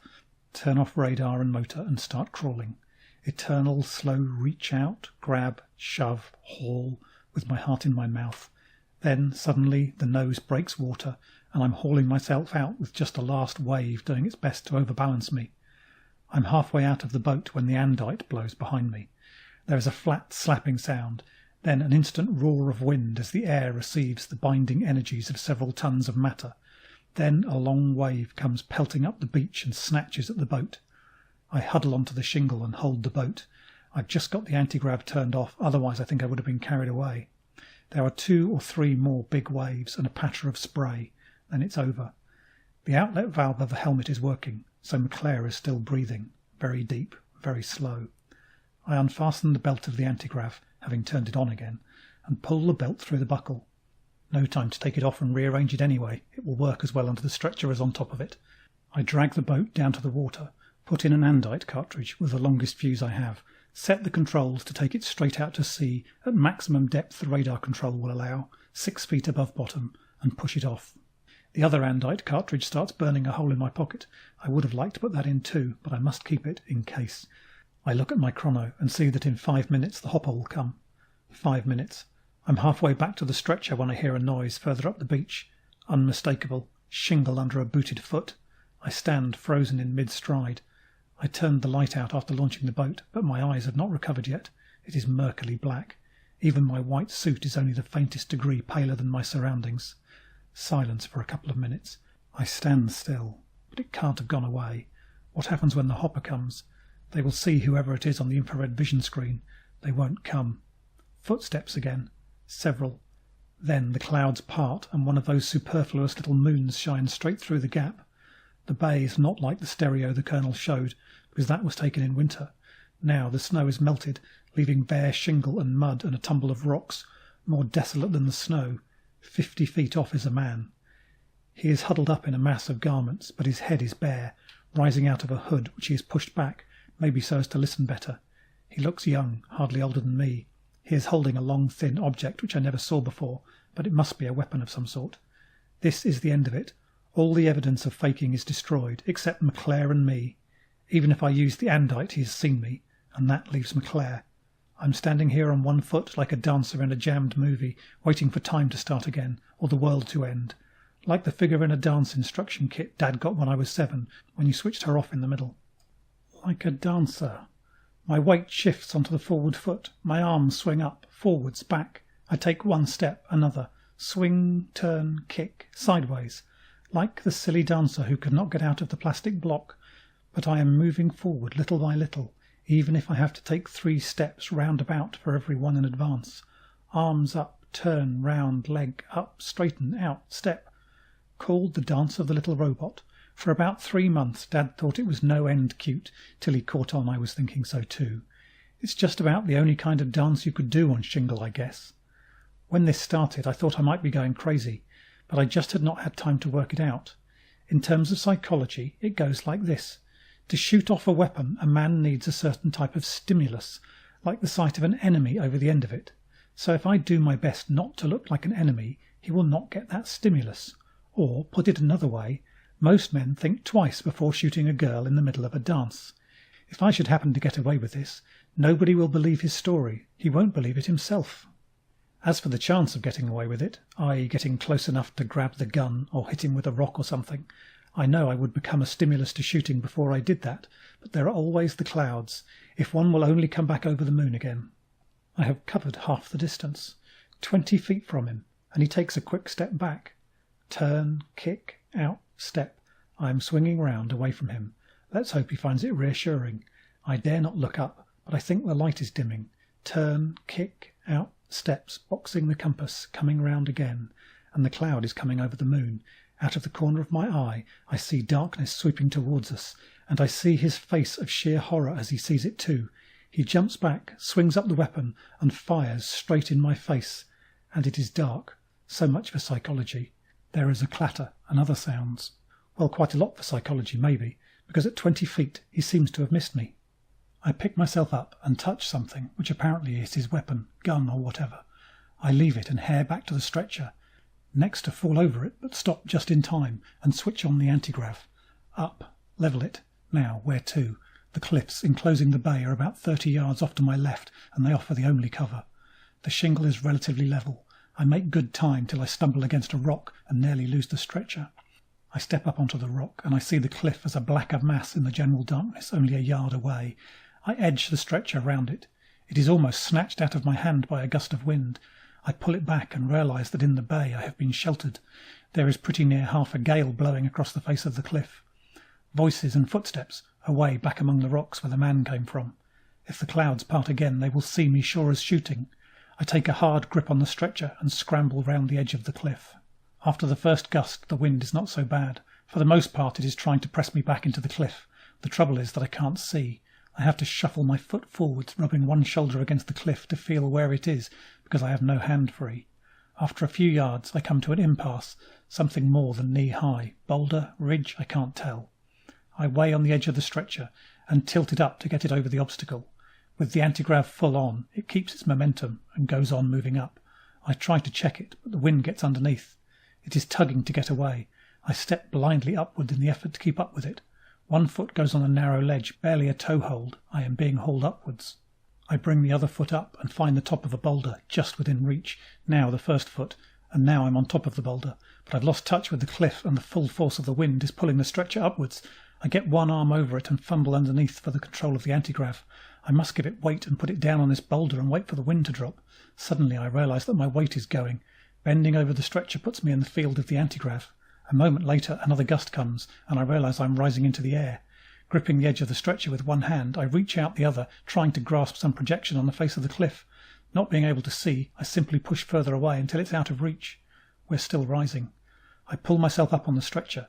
There is just room for my toes either side of McClare's legs. The wind roaring in my ears makes it difficult to think. Rods of light slash down at me from the edge of the cliff. For a moment all I can do is duck. Then I realise we're still well below them, but rising every moment. The cliff face is about 6 feet away. The wind, reflecting from it, keeps us from being blown closer. I must get the antigrav off. I let myself over the side of the stretcher, hanging by one hand, and fumble for the controls. I can just reach. Then I realise this is no use. Antigrav controls are meant to go off with a click of the finger. They might get switched off accidentally. To work the switch and the safety, you must have two hands, or one hand in the optimum position. My position is about as bad as it could be. I can stroke the switch with one finger, but no more. I haul myself back onto the stretcher and realise we're only about 6 feet under the beam of light. Only one thing left.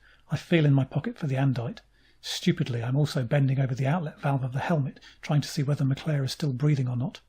The little white cigar is not fused. I have to hold on with one hand.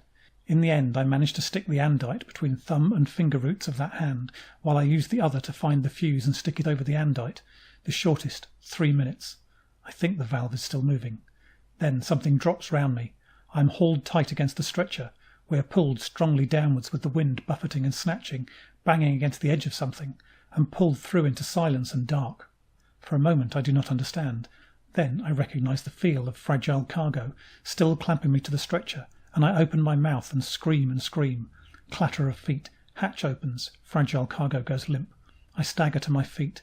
Faint light through the hatch. B's head. I hold out the andite stick and she turns and shouts, and a panel slides open in the wall so that the wind comes roaring in. I push the stick through and the wind snatches it away and it is gone. After that? After that, for a while, nothing, I suppose, though I have no recollection of losing consciousness. Only, without any sense of break, I find I am flat on my back on one of the seats in the cabin of the hopper. I sit up and say, "How?" B, who is sitting on the floor beside me, says that when the broadcast was activated, of course they came at once, only while they were waiting for the boat to reach land, whole squads of land cars arrived and started combing the area, and some came up on top of the cliff and shone their headlights out over the sea, so Mr. Yardo had to lurk against the cliff face and wait till I got into a position where he could pick me up, and it was frightfully clever of me to think of floating up on antigrav. I forgot about the broadcaster. I forgot about the hopper, come to that. There seemed to be nothing in the world except me and the stretcher and the enemy. Stretcher. I say, "Is McClare?" At which moment Mr. Yardo turns from the controls with a wide smile of triumph and says, 1827, girls, and the world goes weightless and swings upside down. Then, still with no sense of any time-lapse, I am lying in the big lighted hold with the sound of trampling all around. It is somehow filtered and far off, and despite the lights there seemed to be a globe of darkness around my head. I hear my own voice repeating, "McClare, how's McClare?" A voice says distinctly, without much emphasis, "McClare, he's dead." The next time I come round it is dark. I am vaguely aware of having been unconscious for quite a while. There is a single thread of knowledge connecting this moment with the last. McClare's dead. This is the central factor. I seem to have been debating it with myself for a very long time. I suppose the truth is simply that the universe never guarantees anything, life or permanence, or that your best will be good enough. The rule is that you have to pick yourself up and go on, and lying here in the dark is not doing it. I turn on my side and see a cluster of self-luminous objects, including a light switch. I reach for it. How did I get into a hospital? On second thoughts, it is a cabin in the ship, rather two of them with the partition torn out. I can see the ragged edge of it. There is a lot of paraphernalia around. I climb out to have a look. Holy horrors, what's happened? Someone borrowed my legs and put them back wrong. My eyes are also not functioning well. The light is set at minimum and I'm still dazzled. I see a door and make for it to get explanations from somebody. Arrived, I miss my footing and stumble against the door, and on the other side someone says, "Hello, Lizzie. Awake at last?" I think my heart stops for a moment. I can't find the latch. I'm vaguely aware of beating something with my fists, and then the door gives, sticks, gives again, and I stumble through and land on all fours on the other side of it. Someone is calling, "Lizzie, are you hurt? Where the devil have they all got to? Liz!" And I sit up and say, "They said you were dead." "Who did?" Someone in the hold. I said, 'How's McClare?' and they said you were dead." McClare frowns and says gently, "Come over here and sit down quietly for a bit. You've been dreaming." Have I? Maybe the whole thing was a dream. But if so, how far does it go? Going down in the heli, the missile, the boat, crawling through the black tunnel of a broken ship?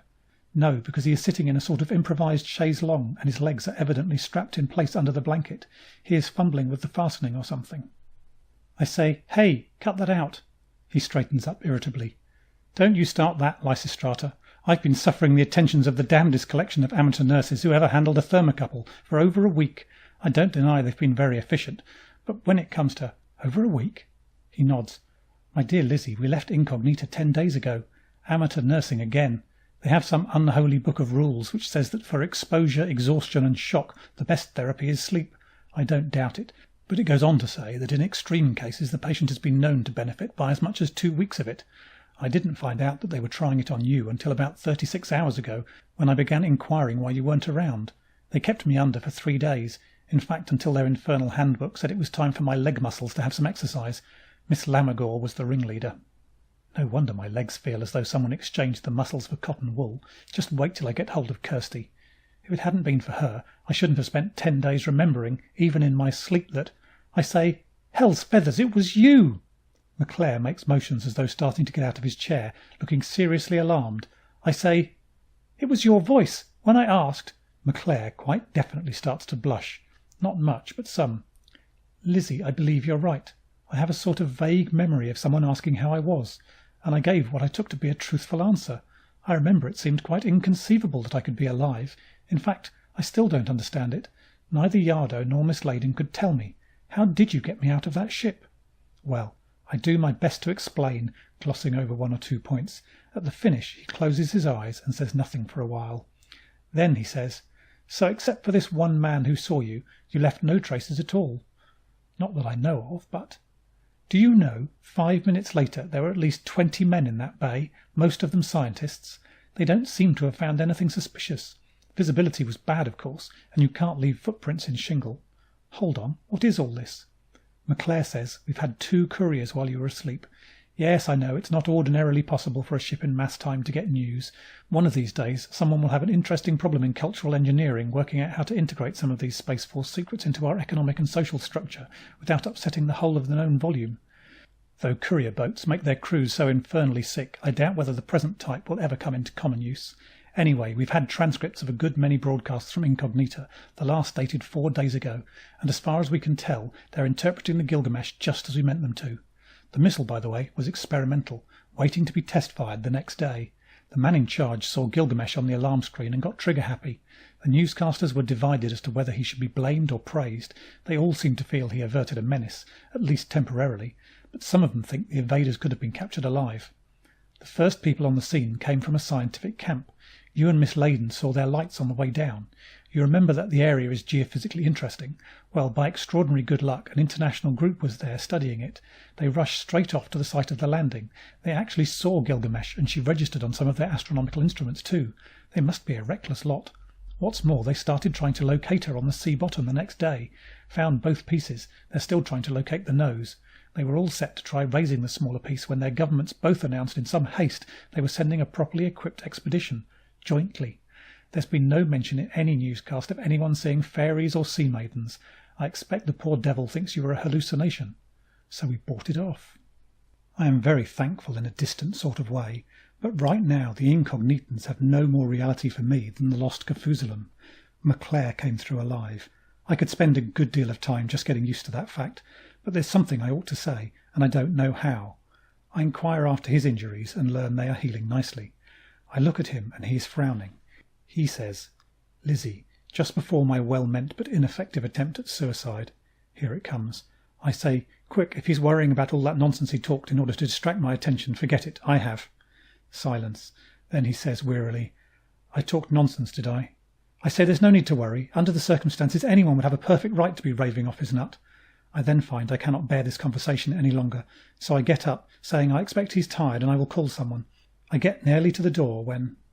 "No, Lizzie! You can't let that crew loose on me just in order to change the conversation. Come back here. I appreciate your wish to spare my feelings, but it's wasted. We'll have this out here and now." I remember quite well what I said, and so do you. I said that I loved you. I also said that I had intended to ask you to marry me as soon as you ceased to be one of my pupils. Well, the results of finals were officially announced 3 days ago. I suppose I always knew what the answer would be, but I didn't want to spend the rest of my life wondering because I never had the guts to ask you. You don't dislike me as you used to. You've forgiven me for making you come to Russet, but you still think I'm a cold-blooded manipulator of other people's minds and emotions. So I am. It's part of the job. You're quite right to distrust me for that, though. It is the danger of this profession that we end up by looking on everybody and everything as a subject for manipulation, even in our personal lives. I always knew that. I didn't begin to be afraid of it until I realized I was in love with you. I could have made you love me, Lizzie, I could. I didn't try. Not that I didn't want to love on those terms or any terms, but to use professional tricks in my private life ends by destroying all reality. I always treated you exactly as I treated my other students, I think, but I could have made you think you loved me, even if I am twice your age. This I cannot let pass. I say, "Hi, according to college rumour, you cannot be more than 36. I'm 23. McClare says in a bemused sort of way, "He'll be 37 in a couple of months." I say, "I will be 24 next week, and your arithmetic is still screwy. And here is another datum you got wrong. I do love you, very much." He says, "Golden Liz." Then other things which I remember all right. I shall keep them to remember any time I am tired, sick, cold, hungry, 190, but they're not for writing down. Then, I suppose at some point we agreed it is time for me to go, because I find myself outside the cabin, and there is Colonel Delano Smith. He makes me a small speech about various matters, ending that he hears he has to congratulate me. Huh? Oh, space and time. Did one of those unmitigated so-and-sos my dear classmates leave McClare's communicator on? The Colonel says he heard I did very well in my examinations. Sweet splintering photons, I forgot all about the finals. It is just as well my education has come to an honourable end, because, well, shades of, well, goodness gracious, and likewise, dear me, I'm going to marry a professor. Better just stick to it. I'm going to marry McClare. It makes better sense that way. But gosh, we're going to have to do some readjusting to a changed environment, both of us. Oh well, McClare is a professor of cultural engineering, and I just passed my final exams in same. Surely, if anyone can, we should be able to work out how you live happily ever after.